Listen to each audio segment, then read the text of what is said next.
ஓம் அமிர்தேஸ்வரியை நமக. வணக்கம், நான் ஐஸ்வர்யா. ஓகே, இந்த வீடியோவில் எனக்கு எதை பற்றி பேசணும்னு தோணுச்சுன்னா, உண்மையான அன்பு. அதாவது நான் என்னோடய பழைய வீடியோஸில் சொல்லியிருக்கேன், எனக்கு உண்மையான அன்போட தேடுதல் இருந்துச்சு. ஸ்கூலுக்கு போகும்போதாக இருக்கட்டும், வீட்டில் இருக்கும்போதாக இருக்கட்டும், எந்த வித ரிலேஷன்ஷிப்பாக வேணாலும் இருக்கட்டுமே, எந்த அன்பாக பார்த்தாலுமே இது உண்மையான அன்புங்கிற மாதிரி எனக்கு தோணலையே. ஏதோ ஒன்று இடிக்குது, ஏதோ ஒன்று ஃபுல்ஃபில் ஆகாத மாதிரி இருக்க. இப்போ எக்ஸாம்பிள், ஸ்கூலில் இப்போ லவ் பண்ணுறதை நான் பார்த்தேன். அந்த காதலை பார்க்கல, இதுதான் உண்மையான காதலாக பார்க்க அப்படி தெரியலையே அப்படின்னு இருந்துச்சு. என் வீட்டில் என்னை சுற்றி என்கிட்ட காட்டுற அன்பை பார்க்கும்போது இதுதான் அன்பா அப்படின்ற மாதிரியான ஒரு கேள்வி எனக்கு வந்துச்சு. அப்போ தொடர்ந்து இந்த ஆன்மீகத்துக்கெலாம் வந்ததுக்கப்புறம், கடவுளோட அன்பை பார்த்ததுக்கப்புறம், ஃபுல் அண்ட் ஃபுல்லி பார்த்ததில்ல, பார்த்த வரைக்கும் இதுதான் அன்பு, இதுதான் உண்மையான அன்புன்ற ஒரு விஷயம் தெரிஞ்சிச்சு. இது எந்த அளவுக்கு உண்மைங்கிற ஒரு விஷயத்தை பற்றி தான் இந்த வீடியோவில் பேச போகிறேன். இப்போ என்ன கேட்டால், ரிலேஷன்ஷிப்லேயே ஒரு லவ் ரிலேஷன்ஷிப் வந்துட்டு நல்லா கனெக்டடாக இருக்கிற மாதிரி நான் உணர்றேன். ஓகேவா? அந்த ரிலேஷன்ஷிப்பில் கூட உங்ககிட்ட ஏதோ ஒரு விஷயம் தவறாக இருக்குது, உங்கள் பார்ட்னருக்கு ஒரு விஷயம் உங்ககிட்ட பிடிக்கலனா கூட அவங்களால தொடர்ந்து உங்களை அதே மாதிரி நேசிக்க முடியாது.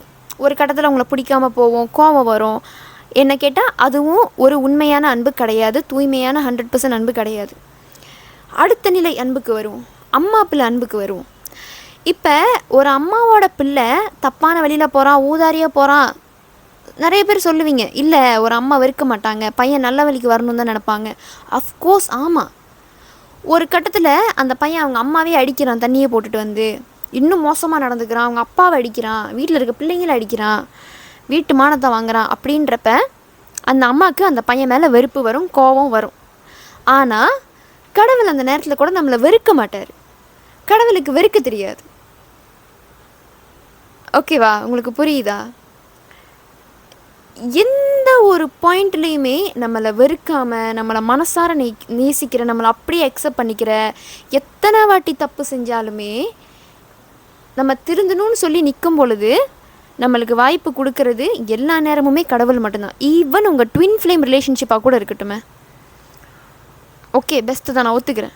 ஆனால் உங்கள் ட்வின்னுக்கு நீங்கள் தொடர்ந்து துரோகம் பண்ணுறீங்க, ஆளுங்க கூட எஃப்ஐஆரை வச்சு 10 வாட்டிக்கு மேலே ஏமாத்துறீங்க. ஒரு கட்டத்தில் உங்கள் ட்வின்னே உங்ககிட்ட கடுப்பாகி விட்டுட்டு தான் போவாங்க.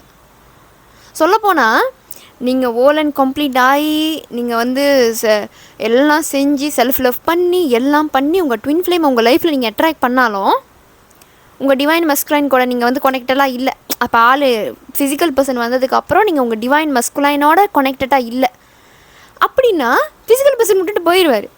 நீங்கள் கரெக்டாக இருக்கணும், நீங்கள் உங்கள் செல்ஃபை கரெக்டாக வச்சுக்கிட்டா தான் அந்த ஃபிசிக்கல் பர்சன் இருப்பார். இல்லைன்னா அந்த செப்ரேஷன் அங்கே வரதான் போகுது. உங்களுக்கு புரியுதா? ஆனால் நீங்கள் என்ன தப்பாக இருந்தாலும் சரி, நீங்கள் ஓல் அண்ட் கம்ப்ளீட்டாக இல்லாமல் இருந்தாலும் சரி, நீங்கள் தப்பான வழியில் இருந்தாலும் சரி, எந்த வழியில் இருந்தாலுமே கடவுள் உங்கள் கூட இருப்பார். உங்களை கரெக்டான வழிக்கு பொறுமையாக கொண்டு வந்துக்கிட்டே தான் இருப்பார். நீங்கள் அவர்கிட்ட கனெக்டடாக இருந்தீங்கன்னா, அவரை நம்பினீங்கன்னா, அவர்கிட்ட உங்கள் செல்ஃபை ஒப்படைச்சிங்கன்னா. புரியுதா?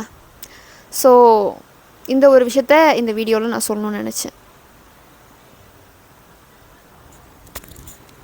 நீங்கள் இன்னும் கடவுள்கிட்ட கனெக்டட் ஆக ஆக கடவுள் என்ன ஃபீல் பண்ணுறாரு, கடவுள் என்ன ஃபீல் பண்ணுறாருன்ற ஒரு விஷயத்தை உங்களாலேயும் உணர முடியும். உங்களுக்கு தெரியுமா, கடவுள் நம்மளுக்காக காத்துக்கிட்டு இருப்பார். இவன் எப்போ நம்மக்கிட்ட வருவான், எப்போ நம்மக்கிட்ட பேசுவான், எப்போ நம்மக்கிட்ட நெருக்கமாவான், எப்போ நம்மளை உணருவான், இவனுக்கு புரிஞ்சிடாதா அப்படின்ற மாதிரி. யார் இப்படி இருப்பா? யாருனாலும் இப்படி இருக்க முடியும்? நீங்கள் தொடர்ந்து ஒரு பர்சனை ரொம்ப காக்க வைக்கிறீங்கன்னா, ரொம்ப அலட்சியப்படுத்துறீங்கன்னா, ஒரு கட்டத்தில் அவங்க கடுப்பாயிருவாங்க. அதே அன்போடு உங்களை காத்துக்கிட்டு வலிமேல் விழி வைத்து காத்திருக்க மாட்டாங்க. ஆனால் எத்தனை பிறவி எடுத்தாலும், எத்தனை கோடி பிறவி எடுத்தாலும் வலிமேல் விழி வைத்து காத்திருக்க அந்த ஒரே ஜீவன் கடவுள் தான். அப்புறம் நம்ம குரு. எனக்கு சொல்கிறதுக்கு வார்த்தையே இல்லை. வேலை செஞ்சிட்ருந்தேன், திடீர்னு இந்த விஷயம் மைண்டுக்கு வந்துச்சு, இந்த விஷயத்த சொல்லணும் அப்படின்னு. தெரில யாருக்காக இந்த மெசேஜ் அப்படின்னு. இன்னொரு அதிசயமான விஷயம் என்னென்னா, நான் ஒரு வாட்டி வீடியோ போஸ்ட் பண்ணும்போது யாராவது ஒருத்தவங்க சொல்லுவாங்க, நான் இந்த குழப்பத்தில் இருந்து நீங்கள் கரெக்டாக அந்த வீடியோ போட்டிங்க அப்படின்னு. அதுக்கும் கிருஷ்ணாவுக்கு தான் நன்றி. ஓகே, அவ்வளோதான். நன்றி, வணக்கம். ஓம் அமிர்தேஸ்வரியே நமக. அடுத்த வீடியோவில் சந்திப்போம்.